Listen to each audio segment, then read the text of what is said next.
Magandang gabi po muli sa bawat sa araw po ng Biyernes para sa ating panalangin. Sige po, lima ko na. Salamat po muli naman sa gabi ito. Salamat sa patuloy na mahirap na buhay at lakas sa pagkakataon. Pagkain niyo po kami sa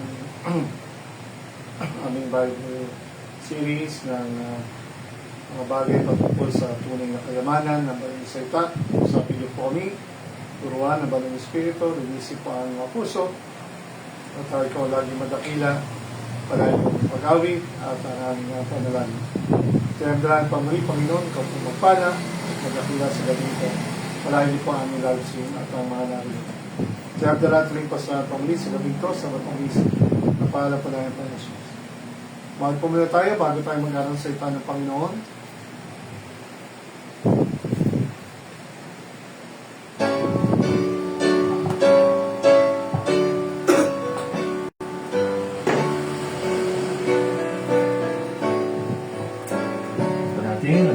Ready? He giveth me a blessed thought, all words be heavenly comfort from.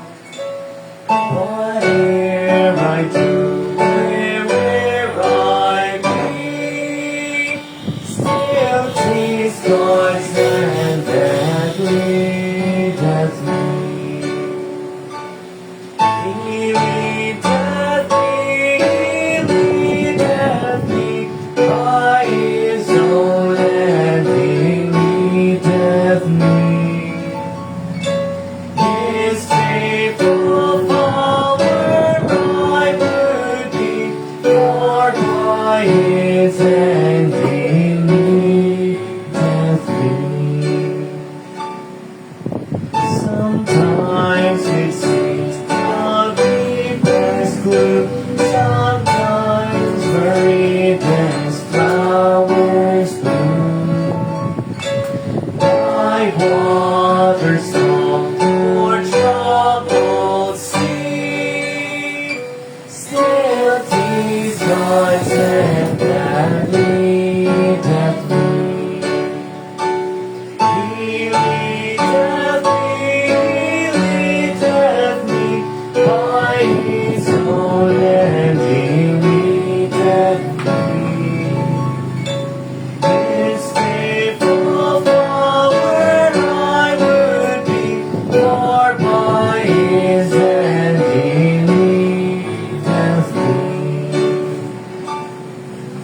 Lord, I would clasp Thy hand in mine, nor ever murmur, nor repine. Content whatever lot I see, since 'tis my God that leadeth me. He leadeth me by His own hand. He leadeth me. His faithful follower I would be, for by His hand He leadeth me. And when my task on earth is done, when by Thy grace the victory's won, even death's cold wave I will not flee, since God through Jordan leadeth me. He leadeth me by His own hand. He leadeth me. His faithful follower I would be, for by His hand He leadeth me.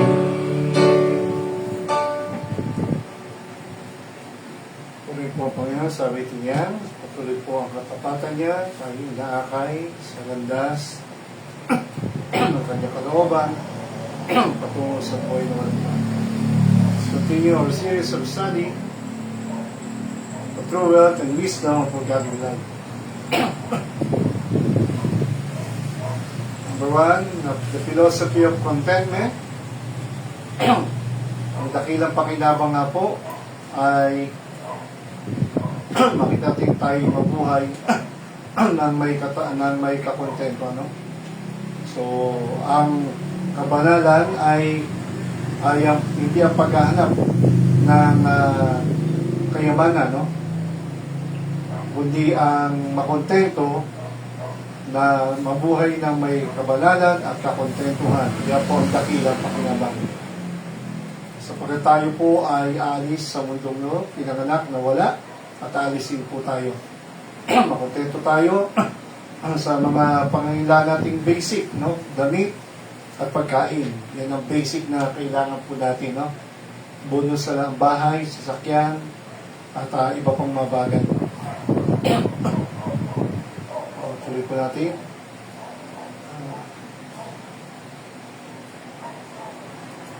Ayan, the peril of covetousness, ang panganib ng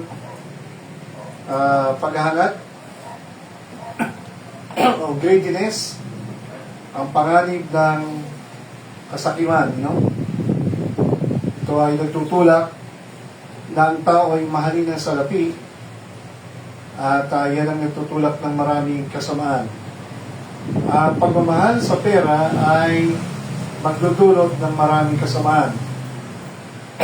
Kaya sabi diyan, sila ay nagkamali sa kanilang pananampalataya at tinusok nila mismo kanilang sarili, sinugatan, sinaktan, nagdulot ng maraming kalungkutan. Ito ay tulad sa isang trap.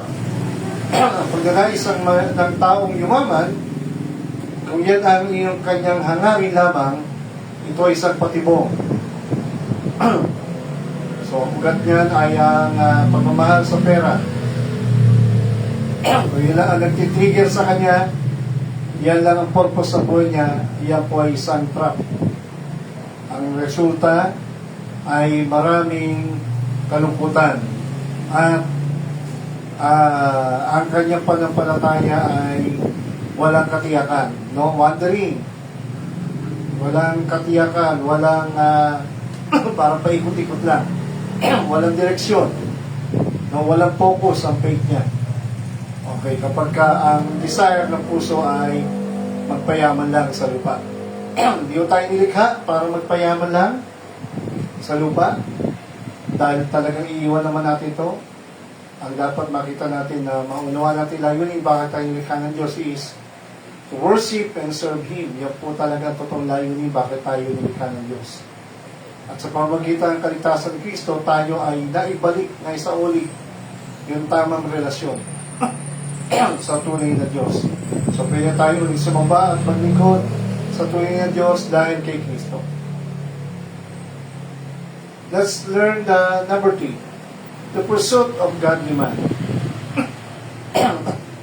The pursuit of godly man. Pag sabi natin pursuit, ay nahin natin yung the pursuit, ang ibig sabihin po niyan ay the act of going after or in the tracks of another. Okay, ito daw po yung paggawa o paghahanap, no? Paghabol sa isang bagay o isang tao. Halimbawa, tulad ng pusa, di ba? Okay, the cat run down the streets. No, ang pusa ay tumatakbo sa kalye dahil merong mga asong umahabol sa kanya. Yan. Ang naghahabol yung aso, ang hinahabol yung pusa. Okay. So, yung sa itang pursuit, ay ito yung paghahabol. No? Paghahabol. Yan. Paghahanap, parang ganun po yan, ibig sabihin, no? Doon sa mga bagay na gusto mong hanapin. Kaya nga, ang mga singkahulugan ng sa itang pursuit ay yan, no? Yung paghabol, no? Yung dogging, dogging, paghabol ng aso, pagbuntot, no? Pagsunod, yan. Pag-shadow, sabihin, parang isang pulis na susundan ng kanyang binabantayang huli, no? Okay. Bubuntutan, yan, tagging, no? Sa internet, sa Facebook, tinatag, yung sabihin, sinasabit ka, ba sa picture, tinatag ka. So may mga taong pursuit ng kanyang buhay ay itag yung mga tao. No? Yung mga kung sino-sino para mag-viral ang kanyang account. No? Kaya nga tinatag niya para dumami yung kanyang followers, like, mga nagsishare. So, tulad ng tracking, di ba? Tracking device. Diba? May didikit sa mga sasakyan, no? Para matrace. Nasaan na ba yung sakyan to? Lalo pagka ito ay ninakaw, ito ay kinidnap, yung mga aso, may mga nilalagay na sa pulo niya, di ba? Na tracking device. Para masundan, mahanap, mahabol. Yan, mahagilap. So, ang tanong, ano ba ang dapat na hinahabol o hinahangad ng isang taong makalangit, makadiyos, may relasyon kay Kristo? So, pag sa natin pursue, ay ito'y may dalawang tinutukoy niya, no? Diyan sa verse 11 to 16, tingnan natin mga verse yan. Sabi diyan, merong pagtakas. Binanggit sa verse 9 ito eh, takasan mo yung kasakiman o yung sobrang paghahangad ng salapi, yung pagyaman. Takasan mo daw yan. Hindi yan dapat ang, bagamat yan ang hinahabol ng mga tao sa mundo papuntang impyerno, pero yung mga tagalangit, hindi po yan ang priority natin. Kaya sabi po, in verse 9-10, di ba? Takasan mo yan. Di ba? Yan ang takasan mo, yung love of money. Di ba? The root of all evil.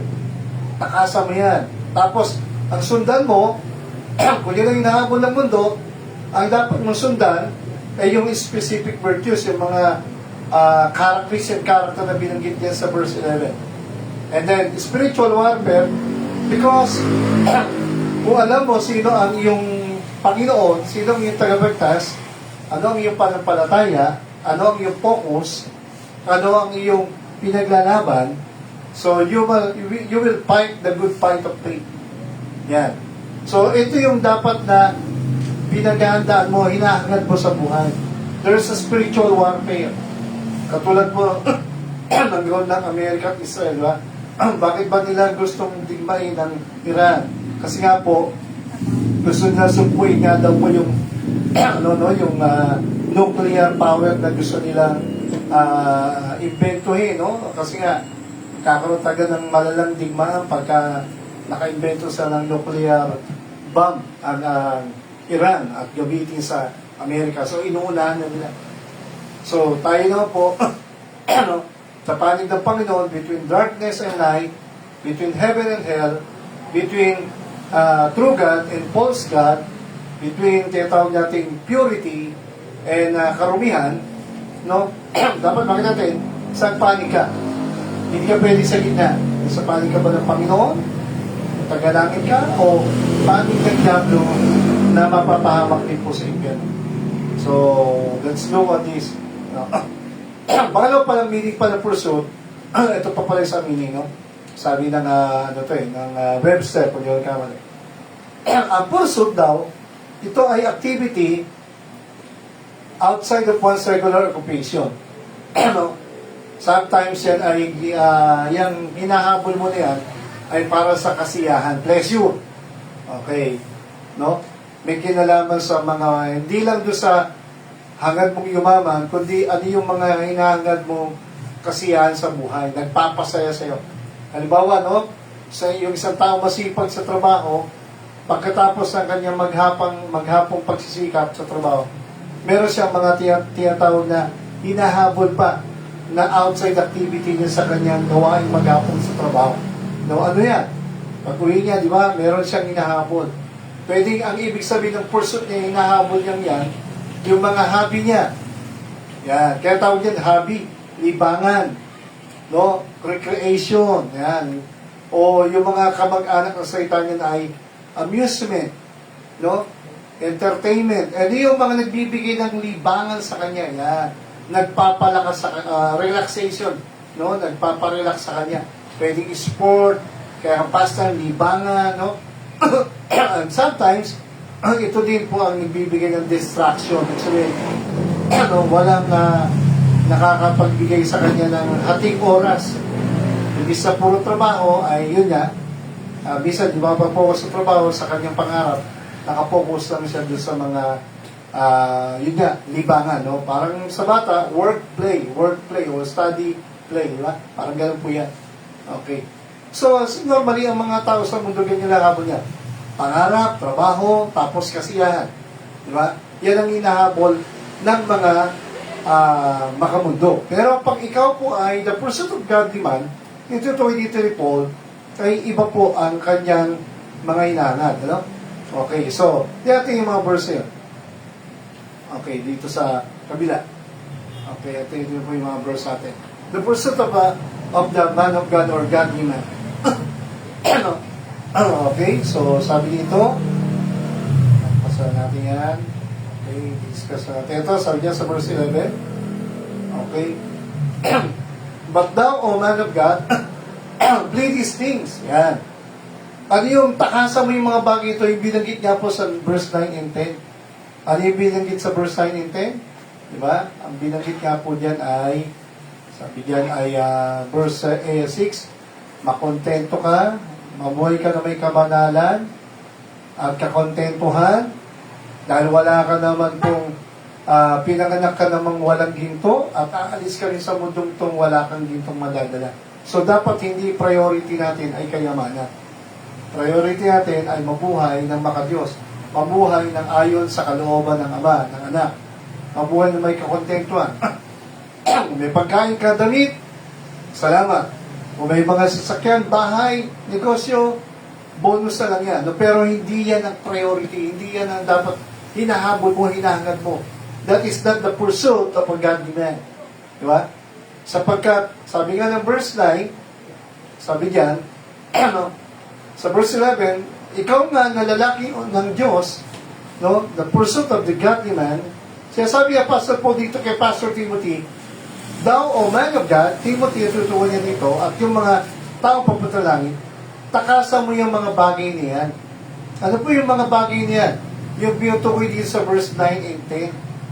Ano yan? Yung mayaman, ang hangad niya ay magpayaman na lang. At yung mayaman niya ay bumagsak sa isang trap, fall into temptation, into a trap. What is the trap? The trap ng gusto niya laging yumaman at yumaman at yumaman kahit sa masamang paraan.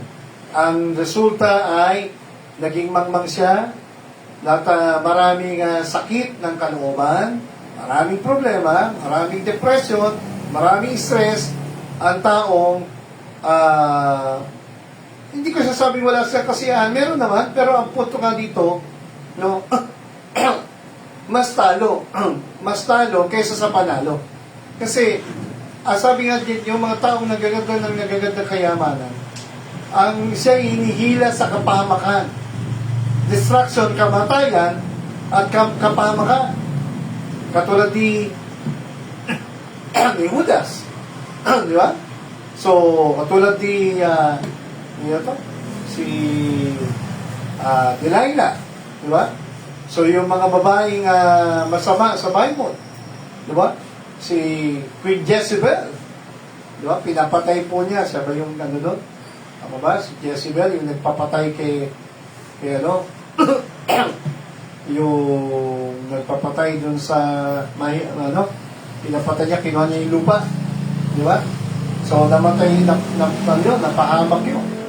Dahil sa kasakiman, di ba? At hindi na yun, pinapatay pa niya yung mga anak ni David. Again, dahil sa kasakiman. Di ba? Ayaw niya umalis sa kanyang trono. Pagkatapos na mamatay ang kanyang anak, ay inangkin po niya ang kapangyarihan ng trono. Siyempre, kasama na doon yung kayamanan, no? Ng pagiging hari. Pero hindi yun ang kalooban ng Diyos. Kaya sabi yan, ang pagmamahal sa pera, ang ugat. Hindi mo nakikita ang ugat. Ang ugat ay ang kasamaan ng puso. at ang pag-ibig sa pera o sa salapi. Kaya maraming nagagad dyan, hindi yan, ang hangarin, hindi dapat yung pursuit, ang hinahangad, ang hinahabol. Hindi dapat yan ang priority ng mga papuntang langit. Sapagkat yan ang priority ng mga taong nahulog sa patibong ng pagmamahal sa pera. No? So, hindi masama ang pera, ang masama, yung pagmamahal, yung greed, yung covetousness, yung pursuit, yung paghahabol. Kaya sabi sa nagkamali, napahamak ang pananampalataya nila, naligaw sila ng maling landas, at sinaktan nila ang sarili nila, resulta ay maraming kalukutan. Kaya sabi ng verse 11, Paul said in verse 11, ikaw na lalaki ng Diyos, the godly man, takasan mo yung mga bagay na yan, yung trap na yan, yung maling landas ng tao, na ang hangad ay yumaman at yumaman at yumaman. At hindi lang yumaman kasi nga, pag mayaman ka, magagawa mo ang mga gusto mo. Kaya lang karamihan evil. Hindi ka lang mabibili yung mga gusto mo, pati ni evil things. So, marami yan. May mga politiko, hindi ko nababagat yung pangalan, mga congressman pa dati, di ba? Yaman-yaman na pero naglalang grabbing. Di ba? Anong sabihin nun? Ang dami-dami ng lupa. Hindi pa makontento. Yung lupa ng mamahihirap dyan sa parte ng Cavite. Kung di ako nagkakamali, Caspillas. Yung mga congressman dyan at senador dyan. Sipin nyo, naglalang grabbing. Ibig sabihin nun, para na rin pagnanakaw. Talaga naman pagnanakaw kasi may mga titulo yung mga lupa ng mga tao doon. 1960 pa daw sila doon nakatira. Binana. Pero mo, nalaman na lang may titulo sila, malinis ang title. Nalaman nilang nila, ay squatter kasi pinapalis na sila nila. Kinukuha yung mga lupa nila. Ang baga, ninanakaw. So, nakakalungkot po yan. No? Yan ang puso ng mga taong sakim. Walang kakontentuhan sa pera. Diba? So, nakakalungkot po yan. Tila baga, pala mo, hindi na nila iiwan ang mundo. No? Nakakalungkot po yung mga ganyang klase ng tao. Diba? Sabi po, kay Timothy, makontento ka, huwag lang yan ang priority mo, huwag yan ang nahabulin mo sa buhay, kundi ito daw po ang sundan mo, ito ang habulin mo, ito ang hanapin mo, ito ang lakaran mo. Ano yan? Follow after righteousness. Ano yung matuwid? Ano yung tama? Ano yung matuwid? Ano yung gusto ng Diyos? Ano yung kabanalan, godliness? Ano yung pananampalataya na tunay, hindi kami ng Panginoon Jesus? Ano yung pagmamahal ng Panginoon? Ano yung pagtitiis ng Panginoon? Patience. Ano yung pagpapakumbaba ng Panginoon? Di ba? Makita natin yan. So you can see, these are the character, the virtues. Kung tagalangit tayo, ang Diyos ay banal, ang Diyos ay matuwid, at niligtas na tayo, pinatawad. Iba ang buhay ng tagalangit sa buhay ng mga papuntang impyerno. Iba ang buhay ng nasa liwanag sa buhay ng mga nasa dilim. Iba ang buhay ng mga pinatawad, nilinis ang dugo ni Kristo, at iba ang buhay ng mga taong walang takot sa Diyos. Mga sakim, diba? Walang kakontento. Iba ang buhay ng mga tao, makita natin dyan, no? May buhay walang gan sa mga tao mapapahamak pa. So, ibang-iba ang buhay ng Panginoon. Bakit siya nagkatuwang tao? Diba? To submit to the Father's will. He sacrificed for our salvation. At yun ang ating righteousness. Ibig sabihin, tayo ay naligtas, ay napatawad, naging matuwid tayo, hindi dahil sa reliyon nating baptist, o ano mga reliyon, hindi dahil tayo ay nasunod natin lahat ng utos ng Diyos, hindi po, walang naka-perfect yan, si Kristo lang. Kaya tayo ngayon ay lumalakad sa matuwid na landas sa buhay. Ang pattern natin, ang example natin, ang sinusundan nating yapak, ay yung yapak ni Kristo. Ano yan? Sumunod siya, nagsakripisyo siya, nagligtas siya. Kaya iyon ang ating sinusundan ngayon. No, hindi tayo naliligtas sa pagsunod kay Kristo. Pero ibig sabihin, si Kristo nagligtas, kung tayo iligtas na, tayo po ngayon ay meron tinatawag na kabanalan ni Kristo. So, ang mga tagalangit, ang mga pinatawad, mga niligtas, na may kabanalan ni Kristo, ay merong righteousness. Yan ang dapat nating lakaran, sundan, hanapin, habulin, pursue. Yun ang mga dapat nating habulin, no? Buntutan, no? Yan ang dapat nating hanapin, chase, no? Talagang yan po ang pagsikapan natin. Mga Christian character to virtues, di ba? Pagtitiis, pagpapakumbaba sa mundo ng puro mayabang, sa mundo ng mga walang nagmamadali, ng mga taong walang pasensya, sa mundo ng mga walang pakialam, walang malasakit. Si Kristo ay nagmalasakit at nagmahal para sa mundo. Ganun din dapat tayo, may malasakit tayo sa misyon, sa kaluluwa. Bakit tayo nagbibigay? Diba? Hindi para magpayaman lang si pastor, hindi mo. Diba? Bakit natin, di ba na kulang ang offering? Pero sa ganda ko, sobra kasi marami tayong dapat support. Ang prayer nga natin, 100 na ang mga missionaries. Nasa 60 to 60 missionaries, local and foreign. Kulang pa yun, konti pa yun kasi maliit lang yung ating naiipon kada buwan. Kaya ang prayer ko ay milyon para sa misyon. Ang paid natin, milyon para sa misyon.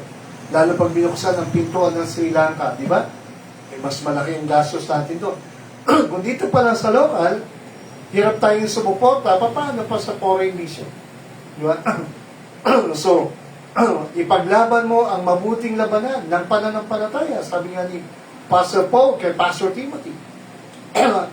So, ano pinaglalaban natin? Anong hinahamon natin? Anong hinahangad natin? Ano nagpapasaya sa yung oras natin, saan natin ini-invest, ini-involve, di ba? Saan natin nilalagak, ginagamit? Meron ka bang ipinaglalaban kaluluwa? Meron ka bang sisigawang pananampalataya kay Kristo? Fight of faith. Mga kabataan natin, no? Hirap na lang po magsalita, pero wala silang ganong passion to share the tracts, to share the gospel, invite one soul at a time. Kumustahin siya, share ng kaligtasan. Wala akong nakikita ganong desire sa mga kabataan natin. Wala silang ganong priority. Yun nga lang, magsimba, magbasa ng Bible, mag-pray, struggle pa. Paano pa kaya yung soul winning? But Paul said, fight the good fight of faith. Kung tagalangit tayo, meron tayong ipinaglalaban. Meron tayong spiritual battle. Between darkness and light. Between purity and profanity, karumihan. Between tinatawag nating may takot sa Diyos at sa mga taong walang takot sa Diyos. Between sa kaligtasan na papunta sa langit kay Kristo at sa maraming taong mapapahamak. Di ba? So, kaya mahalaga ipag-pray natin mga missionary. Mahalaga sumuporta tayo sa misyon. Mahalaga mag-akita. Meron tayong pananampalataya ni Kristo. At kung meron ka, ipaglaban mo yan. Ibig sabihin, yung baga sa boxing, di ba? Lumabang ka ng magandang labanan. Lay hold on eternal life. Binigyan ka ng buhay na walang ganang pansus. Panghawakan mo yan, hindi na mawawala yan. Pero ibig sabihin yung lay hold dito, paano mo ba pinapractice ang buhay sa langit, sa lupa? Kung tagalangit ka, banal ang Diyos, banal ang buhay sa langit, paano mo ipapamuhay ang kabanalan sa lupa? Tagalangit ka eh. Di ba? Pag sabi natin buhay na walang gan, di ba? Hindi na pagpunta sa langit yun. Ano yung sabi ng buhay na walang gan? It is to know Christ, to know the Father and the Son. Diba? Sabi niya John 17:3, what is eternal life? That they may know thee, na makilala ka, ikaw, yung nagsugo sa Panginoon yung Ama, at yung isinugo niya si Kristo. It is knowing Christ, having a relationship with the Father and the Son. It means eternal life. Hindi ang eternal life, hindi lang namatay si Kristo sa krus, hindi lang pupunta ka sa langit. Knowledge pa lang yun eh. Knowledge pa lang yung tinanggap mo. Oo. So, hinihintay lang ba natin kulitan ni Kristo dali sa langit? Para lang masabi natin na, yun yung buhay walang ganyan. Hindi, oh. Eternal life is a possession. Di ba regalo yan? ang sumampalataya sa hindi na mapahamak, may buhay na walang hanggan. So ito ay present possession, ang eternal life.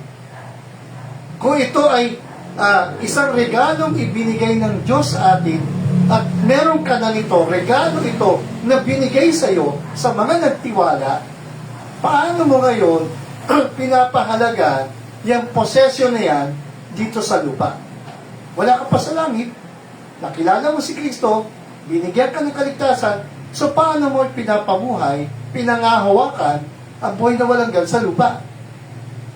Kung kilala mo ito tunay na Kristo, yung tunay, hindi yung peke, paano mo ngayon pinapakita yung buhay na kilala mo ang Diyos, tagalangit ka, pinatawad ka, nilinis ka, binigyan ka ng buhay na walang hanggan? Di ba?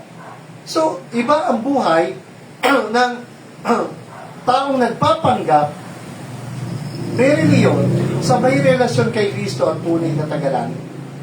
Sabi nga dyan, kaya sabi ni Paul, ipaglaban mo isang mabuting labanan ng pananampalataya. Panghawakan mo yung regalo niya na buhay na walang binigay sa'yo. Hawakan mo ng maayos. Baga, hindi na mawala. Pero sabi, paano mo nga ito? Barbar ka ito eh. Baga sa kayaman. Yung cellphone na lang, cellphone. Di ba? Kapag naagaw yun, nananakaw na. Pero buhay na walang salamat, hindi nananakaw yun. No?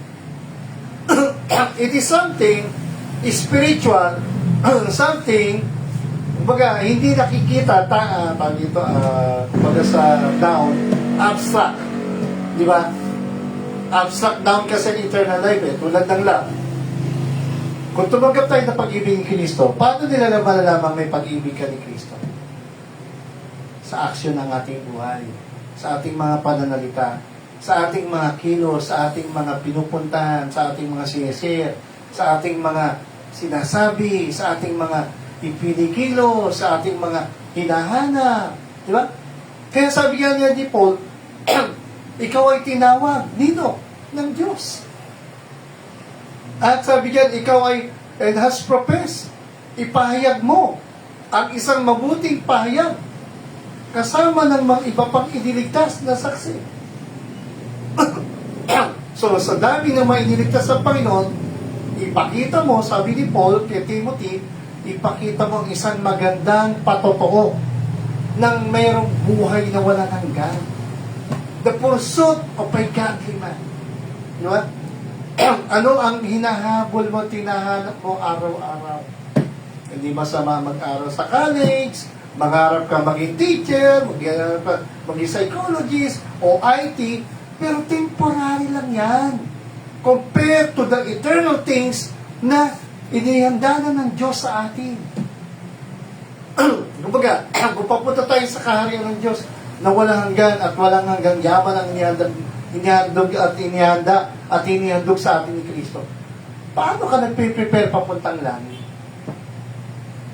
O parang ito, di ba? May camp sa Tagaytay sa well. Paano ka nagpe-prepare? Kung ikaw ay mag-a-abroad, paano ka magpe-prepare sa pupuntahan mo? Halimbawa, mag-a-abroad ka, excited ka, magtatrabaho ka, halimbawa, sa Switzerland, magtatrabaho ka sa Amerika, di ba? Maghahanda ka, di ba? Kasi alam mo, may passport ka na eh, meron ka ng trabaho eh, sigurado na eh. Di ba?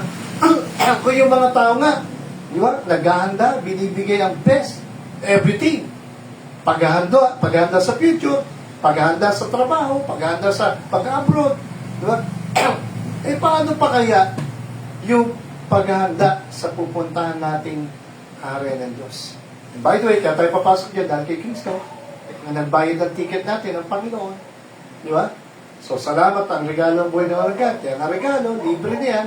Papasok ka dahil kay Kristo, dahil sa relasyon, hindi dahil membro ka ng Baptist, hindi dahil sa reliyon. Naniwala tayo, di ba? Maliwanag yan. Hindi reliyon ang nagdadala sa atin sa langit. Yung namatay sa krus. Dahil sa pananampalataya na yan, meron tayo kay Kristo. Di ba? Sabi nga niya, Pastor po. Di ba? Sabi niya, di ba? Ang pag-iano yun, ako'y napakong kasama na ni Kristo. I am crucified with Christ. Nevertheless, I live. Ang nabubuhay, hindi na ako.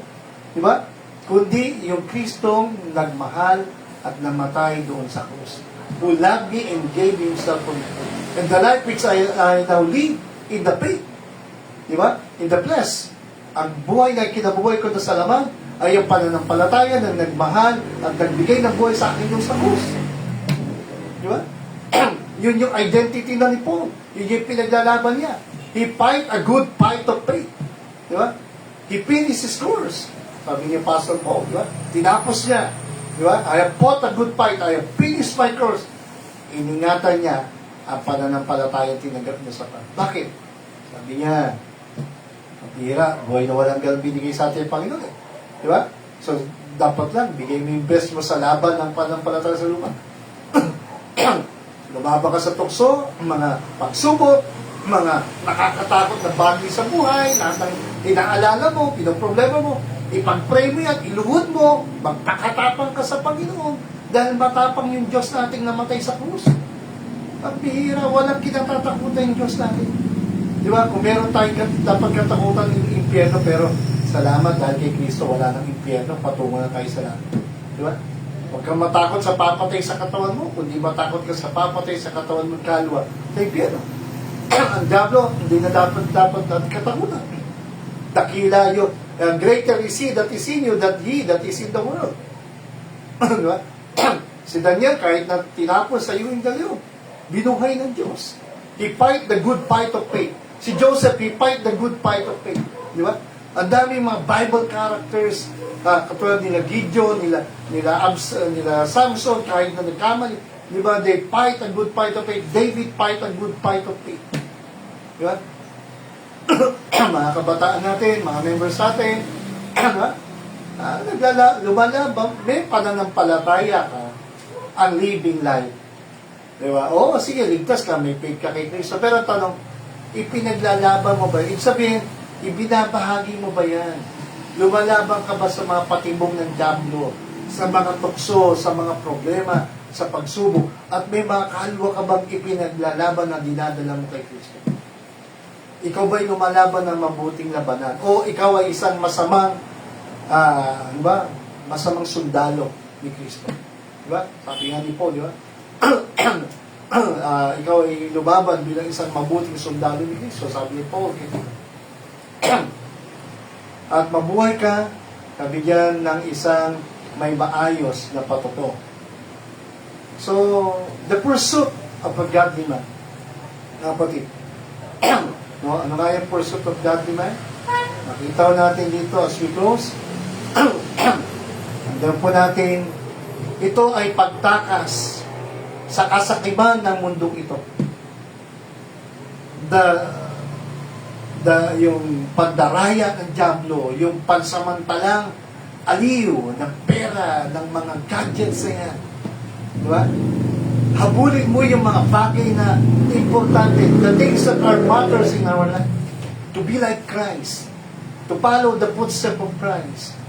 The spiritual warfare of the souls of men.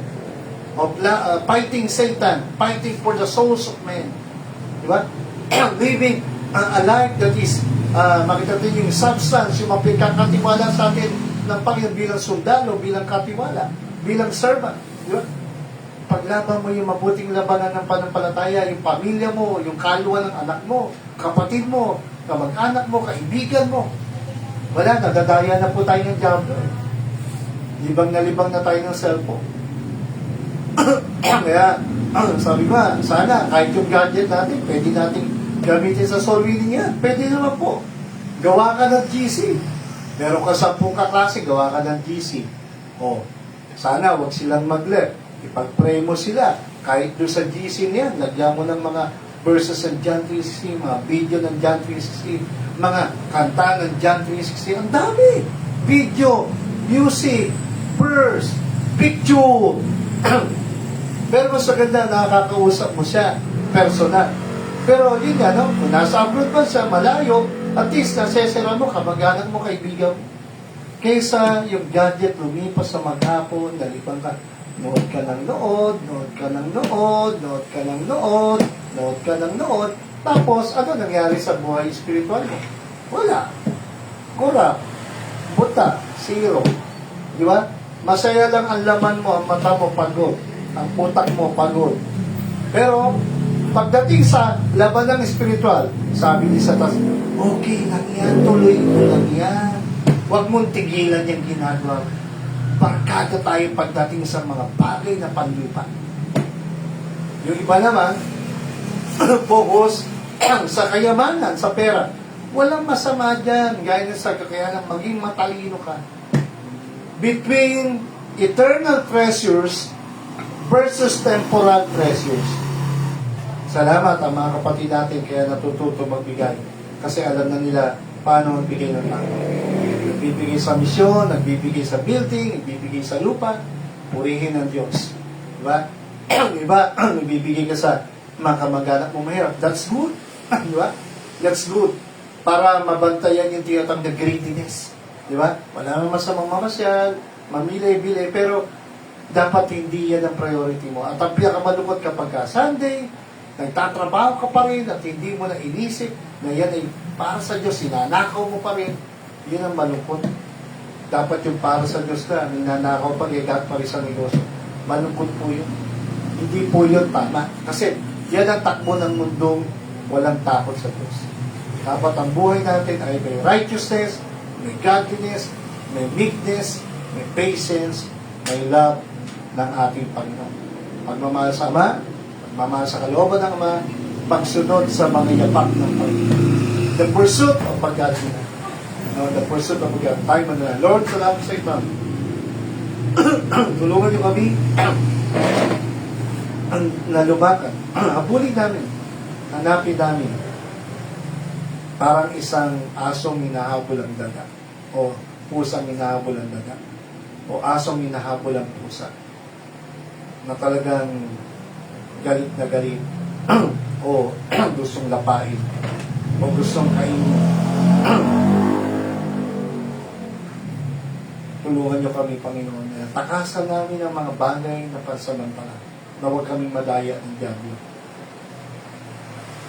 Sabi nga ni Pastor Paul, why we look not on the things that are temporal, but on the things that are eternal. Na may nakapitig, na may nakatanaw, by faith, hindi doon sa mga bagay na pansamantala lang.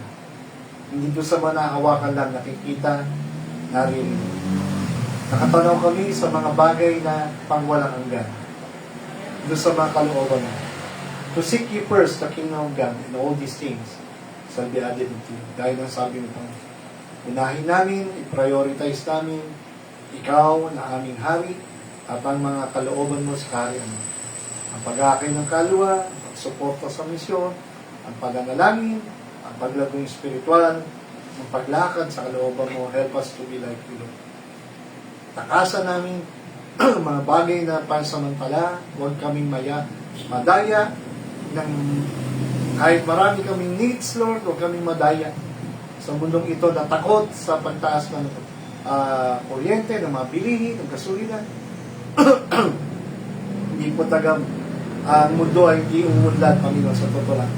Hindi po taga matitigil ang mga alalahanin, mga problema, mga pagsubok. Sapagkat ang nihanda mo sa amin isang perfectong gobyerno, perfectong kaharian, wala ng problema, wala ng kalungkutan, puno ng kasiyahan, puno ng kabangalan, puno, Panginoon, ng tiyatang na pagpapakumbaba. At karangalan na nanggagaling sa inyo, Panginoon.